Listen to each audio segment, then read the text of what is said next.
guys, it's Becca Gamer or Rebecca. Welcome back to my channel, my lovelies. I hope you're having an amazing day today.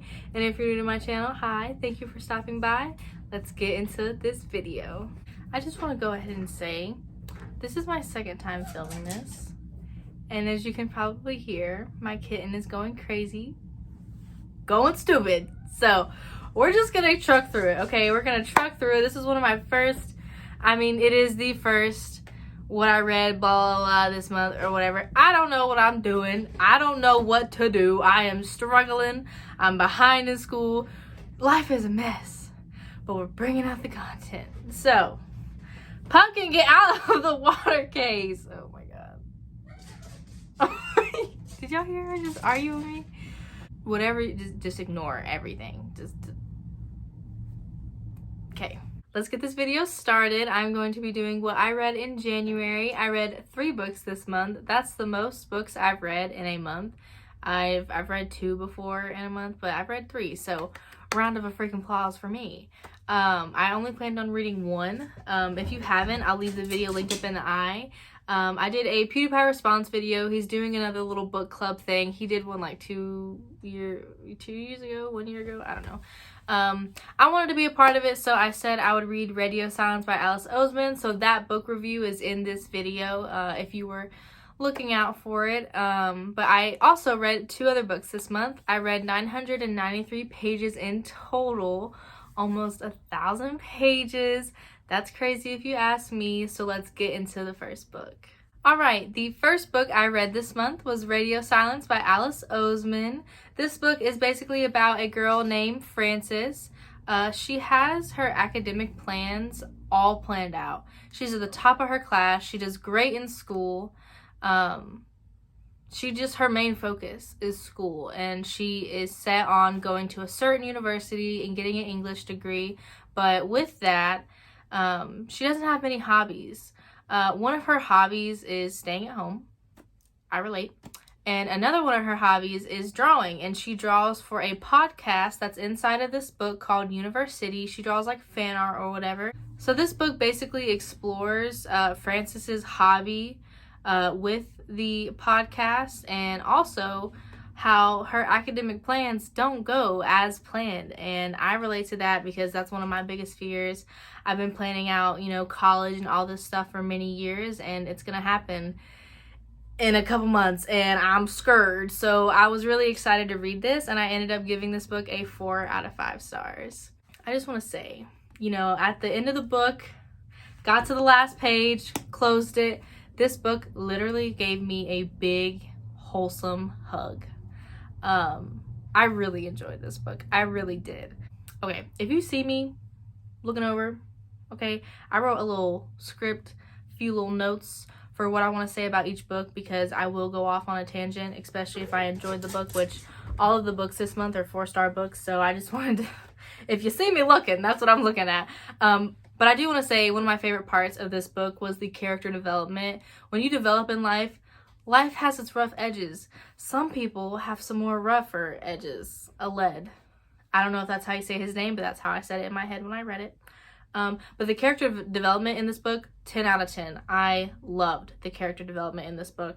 This book is so raw and authentic and beautiful characters. I do recommend this book. My only complaints, I have 2, as to why it's not a 5-star book.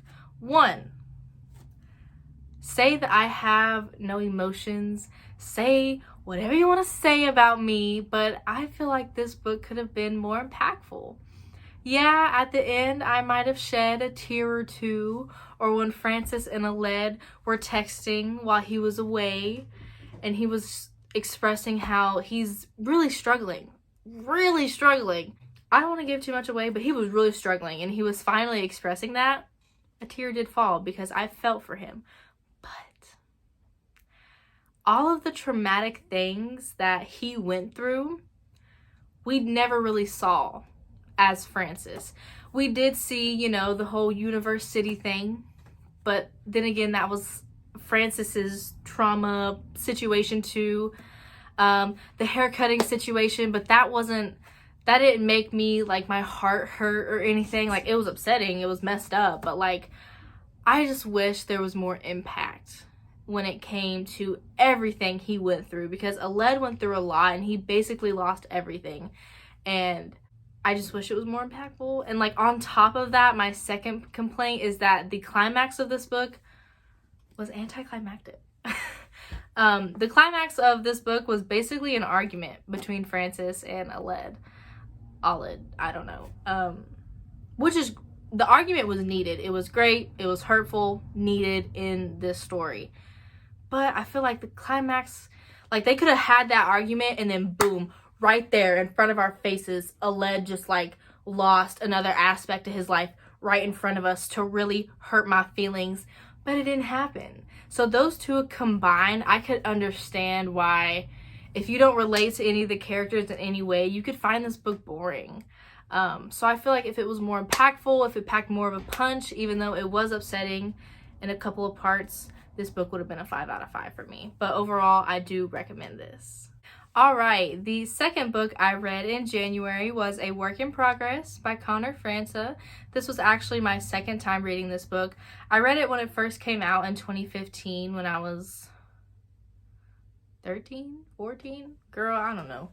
I can't do math. But this is basically about Connor Franta. He wrote his own memoir. If you don't know who Connor Franta is, he is a YouTuber here on YouTube. He's been a YouTuber for quite some time now. He was a part of the O2L channel that used to be really popular when I was growing up.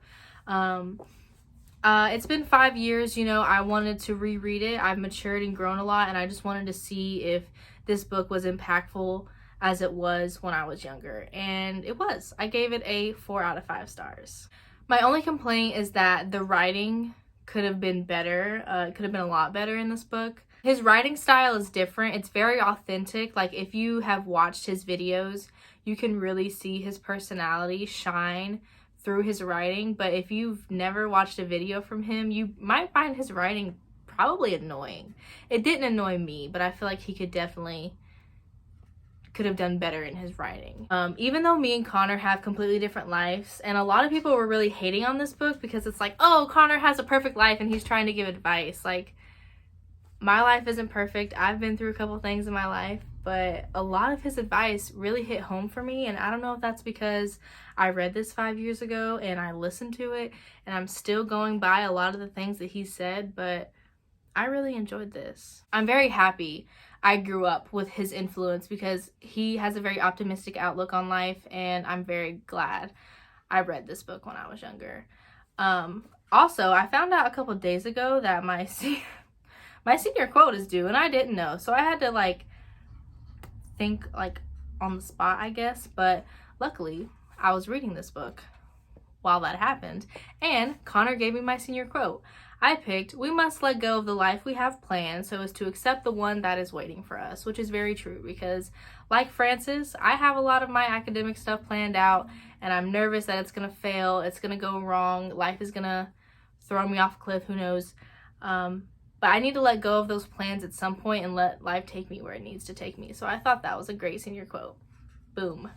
All right, and then the third and final book I read in January was Note to Self by Connor Franta, the same author as the last book. This is my second time reading this. I read it back in 2017 when it first came out. I was around 15. I don't know, girl, I can't do math. Anyway, this book is literally a note to himself. As he goes through a certain part of his life, I don't know how long it took him to write this. A year, 2 years, don't know. But in that time, as like he went through something or he just felt like writing, whatever the case may be, he wrote about it, and he wrote about how he felt. And it was basically a note to himself, like, hey, I'm going through this right now, and this is what I'm learning. He even went through a breakup during this book as he was writing it, in the middle of it. It was unexpected, and he wrote out how he felt, even if it was like, you know how you feel when you go through a breakup, like, I'm never gonna get over this hurts so much, I'm gonna feel this pain, blah blah blah blah blah, like the irrational, unrealistic thoughts that you have when you go through a breakup. He wrote that out, and it's literally a diary, and I just have the utmost respect for Connor putting this book out. Like, I can barely open up to a human, let alone publish a book. You know what I mean? But like, even like later on, like as pages passed, time passed, the breakup past, he like wrote about, okay, this is what I'm learning in life. This is what I learned from that breakup, from that feeling that I had. This is what I learned. And he gives advice off of that. And he, like I said before, is very optimistic. This was so refreshing to read. And yeah, I loved it. I gave it a 4 out of 5 stars. The writing still could be better. Again, I would understand if you find his writing style very annoying if you've never watched a video of his. I enjoy it, but I would completely understand why someone else would. He would also go off on like pointless rants and like get off topic, which didn't bother me that much because I do the same thing. My brain goes at like 5 million thoughts in like 2 seconds. Like, I understand. It's just sometimes it was like pointless and not needed. You know what I mean? Again, same for Work in Progress and this book. Like, I'm so happy I was able to read this growing up in my like early teenage years, because I'm an adult now. I'm 18. I'm an adult now. Still a teenager technically, but like, I'm so happy I had this optimistic influence to read about when I was younger. I really appreciate these books. One of the things that he talks about is it's okay to be selfish. Like, self-love is selfish. And Pumpkin keeps on stepping on my computer and ruining my notes. I am trying to finish this video and get through it. Okay, it's okay to be selfish. It's okay. Self-love is selfish. Do what you need to do to take care of yourself. And it took me a very long time to understand that. This book is full of paragraphs, pages, and stuff like that. You know, the works of a book. Sorry, I'm bouncing. Okay. It also has poetry. The poetry is not very complex. You don't have to break it down like on your own. It's not that deep. Pretty straightforward poetry, which I really appreciate because I can't read poetry. I can't do it. But I just wanted to point out some of my favorite photographs from his book. I'm a huge sunset junkie. So a lot of his like sunset, sunrises pictures I really enjoyed. Here's another one, and then the last one. What a beautiful book. What a beautiful book on the inside and the out. On the outside, on the inside and the outside. Whatever. So I just want to point out like my annotating. This top row is the pages that I marked when I first read this book back in 2017. It was slips of like torn paper, but that didn't look good, so I just did my little sticky tabs. And then the side is the annotating that I did while I read it the second time this month. And it was just really cute to see how I marked this poem or this page that I thought was important in 2017 that now in 2021 that I still find important. Like, it was great. I really enjoyed reading this.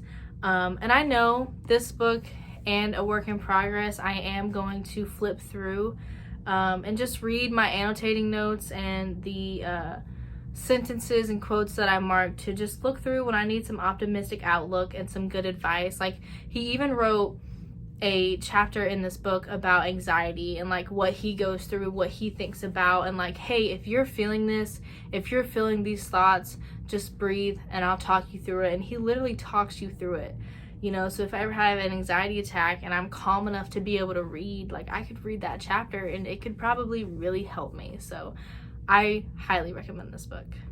If you really like this video, go ahead and click down, give it a like. I really hope you enjoyed it.